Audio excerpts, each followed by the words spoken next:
and this is the Pacific Coast News for the County of San Mateo. It's Wednesday, November 27th, 2013, and this is the news for the week. There was a fatal accident on Highway 1 just north of the Tom Lantos Tunnel over the weekend. What was reported as a head-on collision turned out to be a single-car accident at 3:24 a.m. on November 23rd. First responders arrived on the scene and found 4 male occupants of a 2008 BMW and pronounced one as deceased. The remaining occupants were taken to San Francisco General Hospital and were treated for minor and moderate injuries. After being treated for minor injuries, Ryan Riesberry, who was just shown, 24 of San Francisco, was arrested for driving under the influence and was booked into the San Mateo County Jail. Moving on to our coastal crime, a 1988 blue-green Nissan Maxima was reported stolen from Esplanade Avenue in Pacifica on November 25th at around 6:50 p.m. The owner said it was last seen the day before at 3 p.m. Another car was reported stolen from the 600 block of Buena Vista and Moss Beach. This one isn't too surprising since the keys were left in the unlocked car. A pickup was also reported stolen from the 500 block of Alcee Lorraine in Half Moon Bay back on November 18th.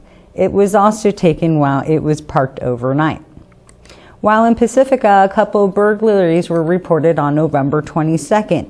One was reported at around 7:20 p.m. on Crespi Drive, and the other was reported at 8:30 p.m. at Avalon Pacifica, located at 265 Gateway Drive. The thieves pried open a sliding glass door and took a safe box among other items. Wind caused damage on the 400 block on San Juan in El Granada. A tree fell across 2 cars, taking electrical wires with it and hitting a house on November 22nd at 4:17 a.m. PG&E turned off the power to the lines. On November 23rd at around 1:30 a.m. on the 9800 block on Highway 1 in El Granada, a sheriff deputy made contact with a vehicle that had suddenly turned off the highway. The deputy discovered several subjects appeared to be under the influence. Field sobriety tests were administered to the driver after he admitted to drinking and also appeared to be under the influence. While in the middle of one of the tests, the man suddenly ran onto the highway, barely being missed by traffic. The deputy chased the man but was unable to locate him. The case and his information was forwarded to the district attorney's office for driving under the influence and for obstructing an officer. Lastly, sometime between November 20th and November 22nd, copper wire was stolen from a storage locker on the 100 block of Main Street in Half Moon Bay. It was estimated to be worth $1,500. The Granada Sanitary District is on track to becoming the Granada Community Services District, where park and recreation services will be provided along with the sanitary services for the portion of its current service area not located within the city of Half Moon Bay. The district's sanitary services will not be changed in any way as a result of the reorganization. The application includes a plan for service identifying potential park and recreation facilities on lands including the Broad Medians in El Granada, Quarry Park, Murata Surf Property, and school lands. The plan for services also includes partnering with the Cabrillo Unified School District, City of Half Moon Bay, and Mid-Peninsula Regional Open Space District, all of whom support the proposal.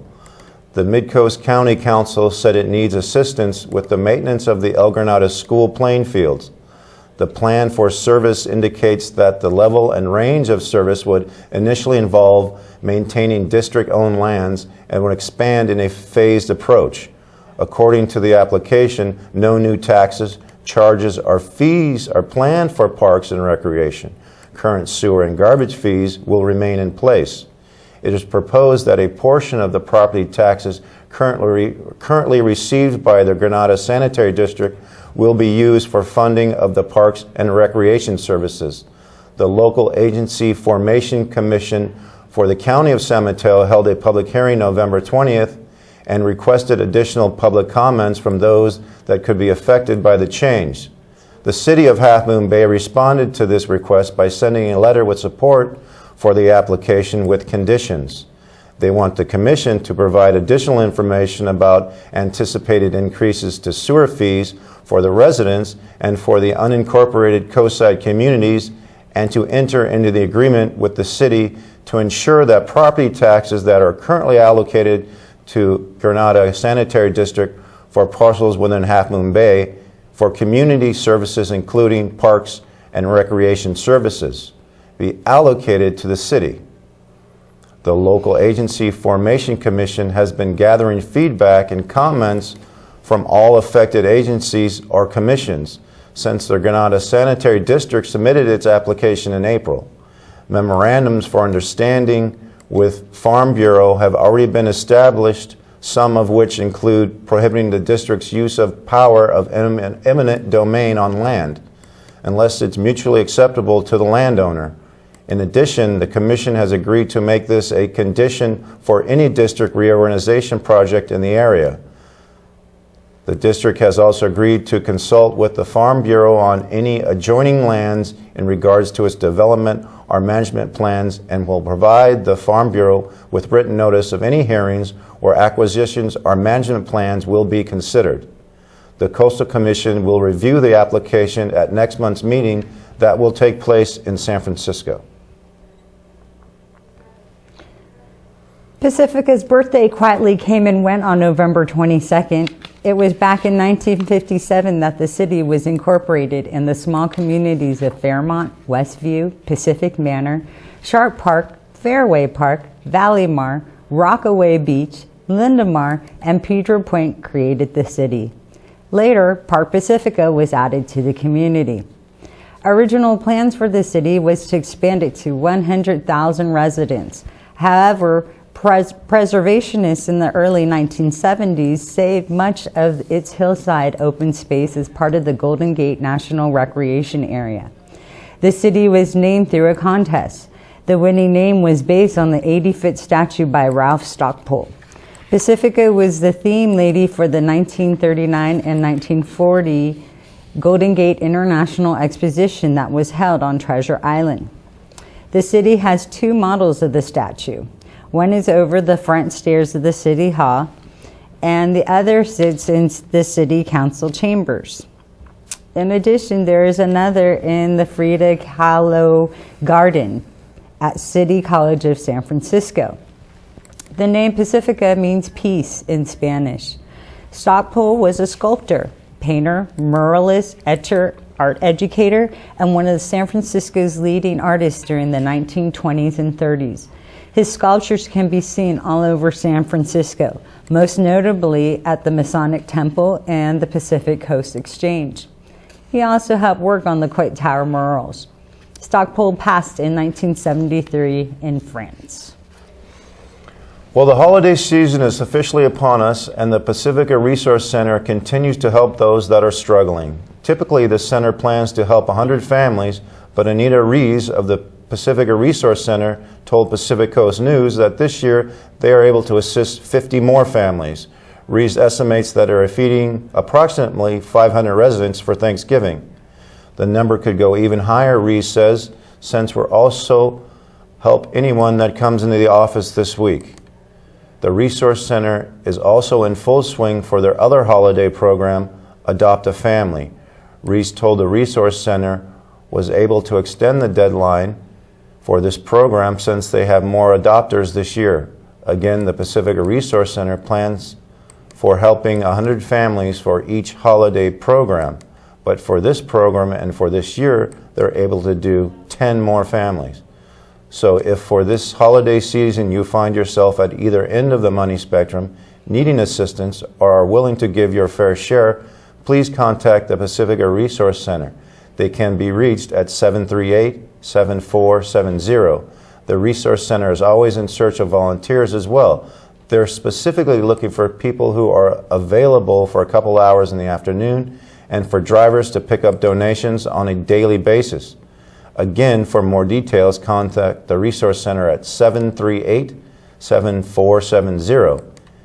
In addition, the Resource Center hopes to host a communal Thanksgiving in conjunction with St. Edmund's Church next year. The emphasis would be that one doesn't have to go there because they're struggling, but it would be more of a public event where residents can go if they don't have any other place to go. A draft of the Half Moon Bay circulation element was released for the November 19th City Council meeting. The circulation element is more of a transportation plan. It provides a blueprint for accommodating circulation of all modes, whether it's vehicular, pedestrian, bicycle, and transit, over a minimum of 20 years. A circulation element is one of the 7 state-mandated elements of a jurisdiction's general plan.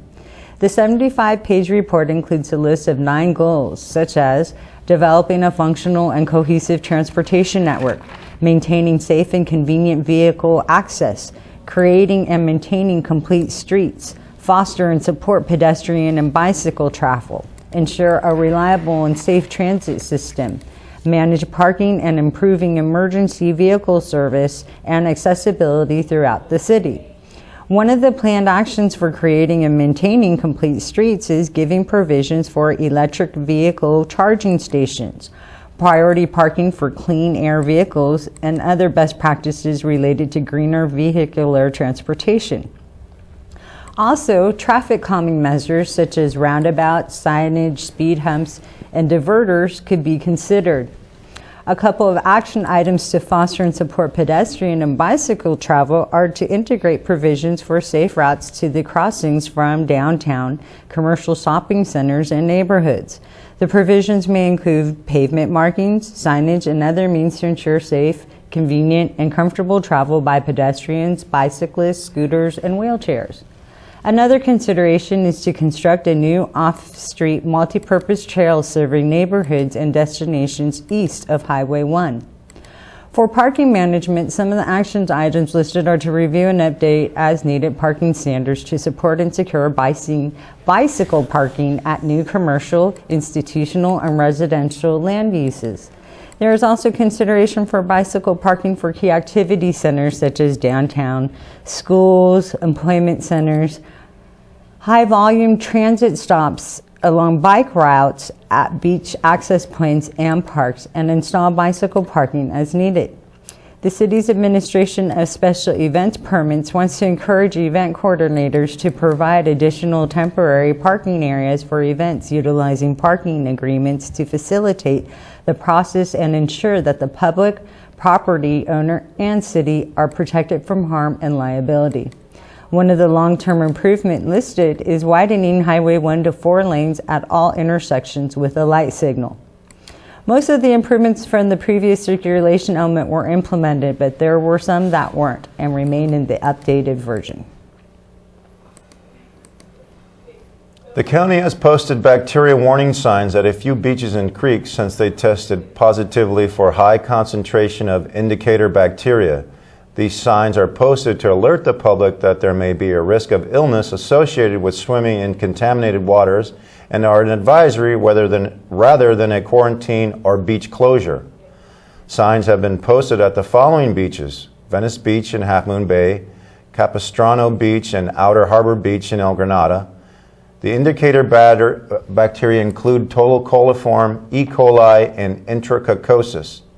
In addition, there are warning signs posted at these creeks: San Pedro Creek at Lindemar Beach in Pacifica and Frenchman's Creek at the north end of Venice Beach in Half Moon Bay. Persons using recreational water posted by community health officials do so at their own risk. When high indicator bacteria levels are found, the site is posted with a warning sign and is retested to confirm the results. When swimming at ocean beaches with creeks that cross the beach, the county recommends to avoid recreational activity in the creek as well as in the ocean water in the immediate area of the creek.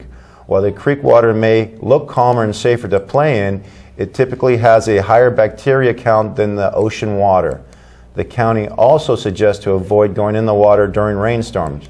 Swimming in areas close to urban streams and storm drain outlets should be avoided during and up to 3 days after the end of a rainfall due to increased levels of bacteria caused by rainfall runoff.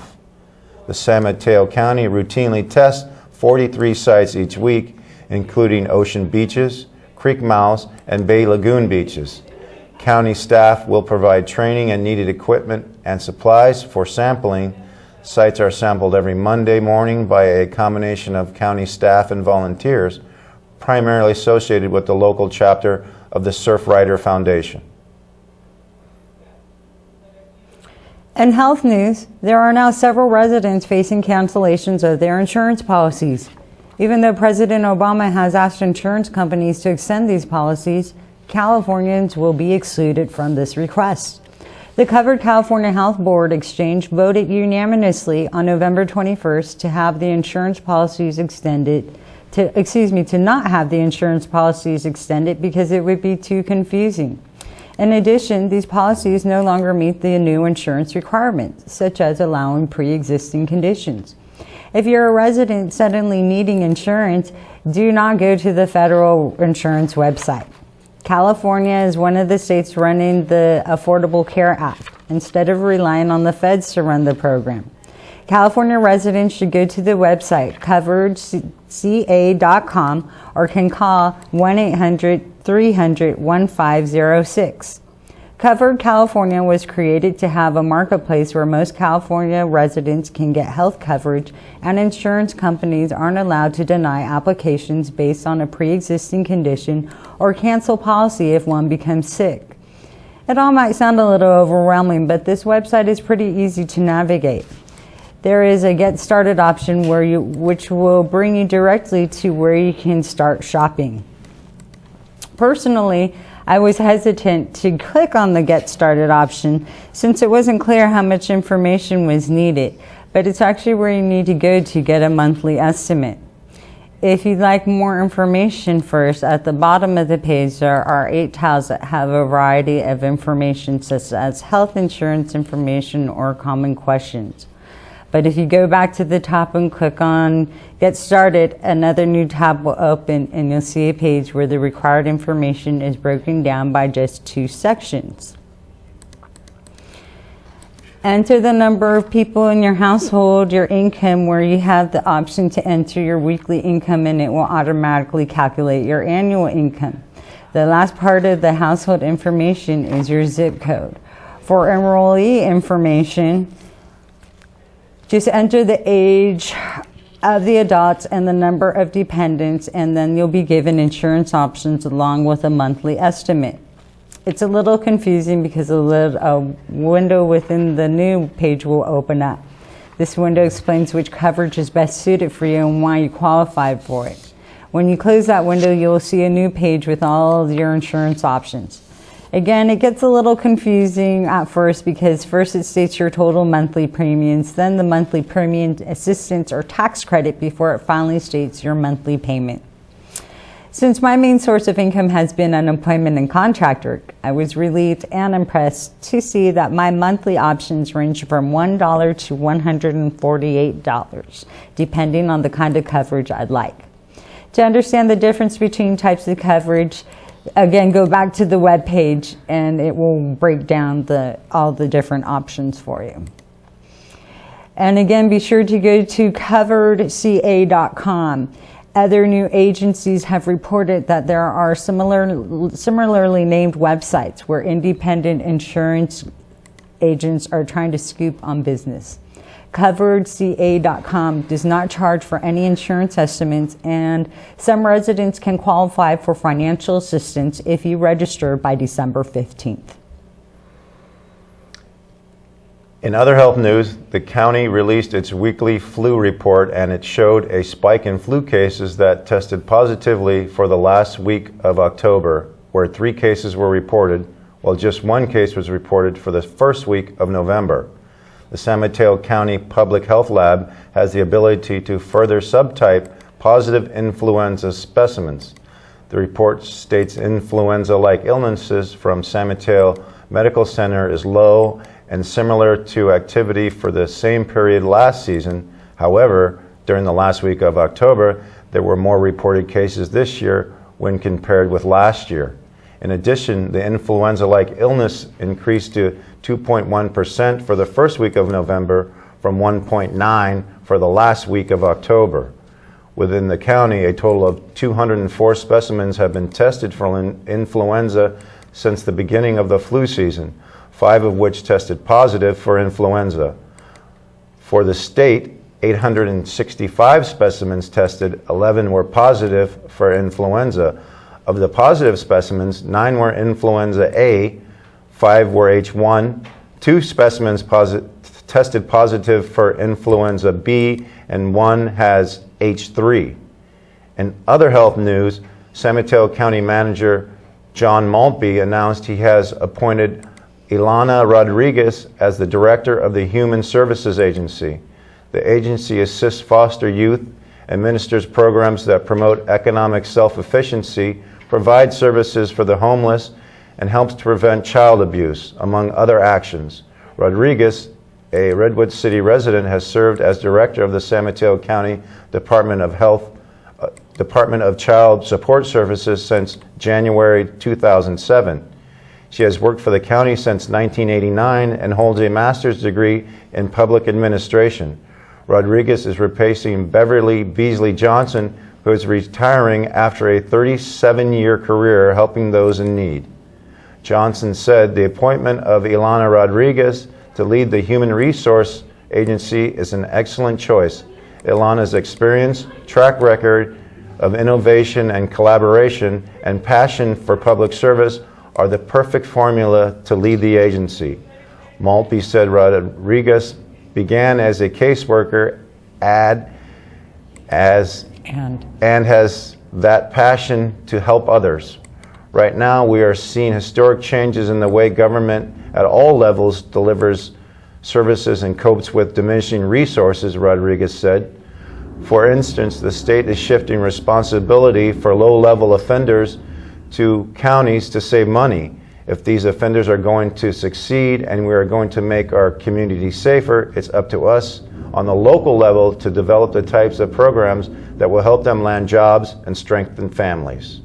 Human Services Agency has an annual budget of $180 million and 750 employees. If you haven't heard yet, there's a comet passing through our solar system. It will be passing extremely close to the sun. Comet Ison will come within approximately 730,000 miles of the sun on Thanksgiving. Scientists are unsure if the ball of ice will survive its fiery path, but if it does, Space.com says it could be the comet of the century. Comet Ison can be seen with the naked eye near the southeast horizon to the right of Saturn and Mercury about an hour before dawn, according to NASA officials. One has to be sure to be in a dark place away from all the lights. As the comet made its way towards the sun, its luminosity has grown. However, it dipped down below the horizon today and it will begin its trek around the sun. Since it will be traveling so close to the sun, some believe the sun's gravity could pull it in and it could disintegrate, or it could break up into smaller chunks.